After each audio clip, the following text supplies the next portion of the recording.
2 నుంచి 5 ఎకరాలు ఇచ్చిన రైతులు 10,101 మంది. ఏమైపోయింది ప్రభుత్వం? 64% రిజిస్ట్రేషన్ చేశారు కదా, మరి మీ రైతులకి ఆ మాత్రం లెక్కలు లేవా మీ దగ్గర? ఎందుకు ఇలా మంత్రులు స్పందించి ఇటువంటి పరిస్థితులకు ఏర్పాటు చేస్తున్నారు? సమాజంలో ఒక బాధ్యత కలిగిన వ్యక్తులుగా ఈరోజు అక్కడ జరుగుతున్న కార్యక్రమాన్ని చూసి 100% జనసేన పార్టీ కట్టుబడి ఉంది. అధ్యక్షులు వారు పదే పదే చెప్తూనే ఉన్నారు ఈ మాట. అవకతవకలు జరిగినాయి అనే విషయాలు మీకు దృష్టికి తీసుకొస్తే, ప్రభుత్వం దగ్గర సమాచారం ఉంటే తప్పకుండా మీరు దాని గురించి విచారించి శిక్షించండి. అంతేగాని సామాన్యుల్ని మాత్రం ఇబ్బంది పెట్టబాకండి, రైతాంగాన్ని ఇబ్బంది పెట్టబాకండి, ఈ ప్రాంత అభివృద్ధిని మీరు వెనకటి తీసుకెళ్ళబాకండి. ఈరోజు దేశంలో ప్రతి పత్రిక, ప్రతి టీవీ ఛానల్ అమరావతి గురించి చర్చిస్తున్నారు. ఎంత బాధ కలిగిస్తుందంటే, 1000 మంది ఇక్కడి నుంచి తరలి వెళ్ళిపోయారని. సుమారు 34,000 మంది ఎవరైతే కూలి కోసం, చిన్న చిన్న పనులు చేసుకోవడానికి కోసం ఇతర రాష్ట్రాల నుంచి తరలి వచ్చారో వాళ్ళందరూ కూడా తిరిగి వెళ్ళిపోతే, ఆ ప్రాంతాల్లో ఈ రోజున లా అండ్ ఆర్డర్ సమస్య బయటకు వచ్చింది. ఈరోజు హిందుస్థాన్ టైమ్స్లో ఈరోజు పెద్ద ఆర్టికల్ ఇవ్వాలి. బీహార్లోనూ ఉత్తరప్రదేశ్లోనూ ఈ కాంట్రాక్టర్లు ఎవరైతే పాపం 1000 మందిని తరలించి తీసుకొచ్చారో అమరావతిలో, పోలవరంలో, ఈ 2 ప్రాంతాల్లో పనిచేయడం కోసం, వాళ్ళు డబ్బులు ఇవ్వలేని పరిస్థితుల్లో వాళ్ళ ఇళ్ల పైన అక్కడ దాడులు జరుగుతున్నాయి ఉత్తరప్రదేశ్లో, బీహార్లోనూ. ఇది కేవలం మన అమరావతి, మన ఆంధ్రప్రదేశ్ రాష్ట్ర ప్రజలకు సంబంధించిన విషయమే కాదు. ఈ రోజున దేశవ్యాప్తంగా అమరావతి అంటే ఆంధ్రప్రదేశ్ రాజధాని అని గుర్తించారు. ఇక్కడ ఇటువంటి నిర్ణయాల వలన దేశవ్యాప్తంగా ఈరోజు ఉన్న ఆర్థిక పరిస్థితిలో చాలా ఇబ్బంది కలిగే వాతావరణం సృష్టిస్తున్నారు. మేమందరం కూడా పవన్ కళ్యాణ్ గారితో ఈ ప్రయాణంలో ఉన్నప్పుడు మేము కట్టుబడి ఉన్నది ఒకటే. ఇక్కడే ఉంటున్నాం, మంగళగిరి పక్కనే మన ఆఫీసు.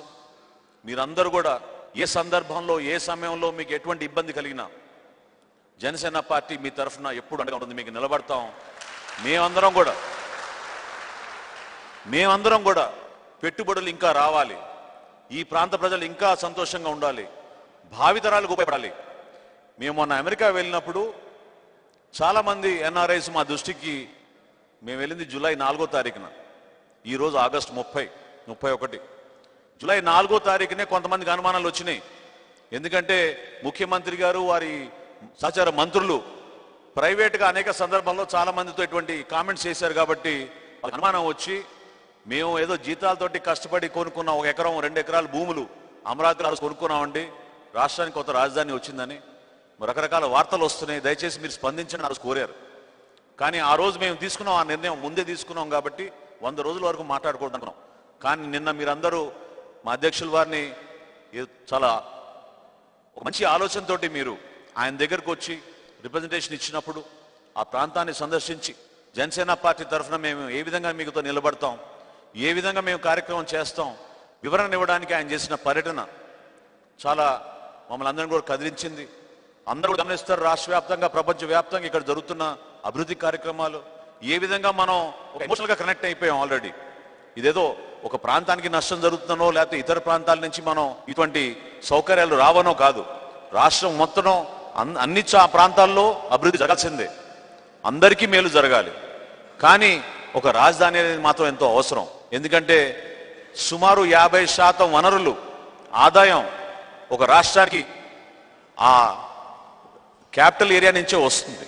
హైదరాబాద్ తీసుకోండి, మీరు ఏ రాజధాని తీసుకోండి, అక్కడ కడుతున్న ట్యాక్సెస్ కానివ్వండి, అక్కడ ఉన్న సౌకర్యాల వల్ల కానివ్వండి, ఒక రాష్ట్ర బడ్జెట్లో సుమారు ట్యాక్సెస్ రూపంలో ఆదాయం 50% వరకు కేవలం రాజధాని ప్రాంతం నుంచే వస్తుంది. కాబట్టి ఈ ప్రాంతం అభివృద్ధి జరగాలి, ఈ కంటిన్యూ అవ్వాలి. ఎందుకంటే విజయవాడ, గుంటూరు నగరాల మధ్యన ఏర్పాటు చేస్తున్నారు కాబట్టి ఈ 3 ప్రాంతాలు చక్కగా సస్యశ్యామలంగా ఉండాలనే భావనతోటి మేము అందరం కూడా మరి ఈ విధంగా ఒక నిర్ణయం తీసుకున్నాం. ఎంతో గర్వపడుతున్నాం ఈరోజు మీరు మా కార్యాలయానికి రావడం, మా అధ్యక్షులు పవన్ కళ్యాణ్ గారి పైన మీరు చూపించిన అభిమానం, నమ్మకం, విశ్వసనీయత. ఎందుకంటే ఒక నాయకుడు అనేది ఈ విధంగా ఉండాలి, మీకోసం పోరాడడానికి వెనకాడకుండా నిరంతరం నిలబడి ప్రజా సమస్యలపైన తన స్వార్థం లేకుండా, రకరకాల మాటలు బయట మీరు వింటూ ఉంటారు, గతంలో మీరు వినుంటారు, ఇప్పుడు అసలు మీరు కలిశారు కాబట్టి మీకు అర్థమవుతుంది ఆయన ఎటువంటి మనిషి, ఎటువంటి ఆలోచనలు ఉన్నాయి. దేశం గురించి ఆలోచించే వ్యక్తి, ప్రజల సంక్షేమం గురించి ఆలోచించే వ్యక్తి. ఆయన గురించి మీరు తెలుసుకున్నాక మీకే అర్థమవుతుంది ఈ పోరాటం ఎందుకు దిగాం, ఎందుకు జనసేన పార్టీని ఈ విధంగా ముందు తీసుకెళ్తాం అనే నమ్మకం మీలో రావాలి. మాతో పాటు ఈరోజు మిత్రుడు శ్రీనివాస్ యాదవ్ గారు మొన్న గుంటూరు పార్లమెంట్ నుంచి పోటీ చేశారు జనసేన పార్టీ తరఫున, ఆయన కూడా ఆహ్వానం చేస్తున్నాను. అలాగే పెద్దలు లక్ష్మి గారు, తర్వాత మన రామారావు గారు, దుర్గా ప్రసాద్ గారు, రైతులు ఈరోజు వాళ్ళు కూడా కొంతమంది రైతులు మాట్లాడడానికి ముందుకు వచ్చారు.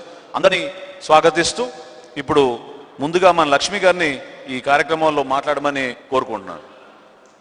వాళ్ళు మాట్లాడతారా?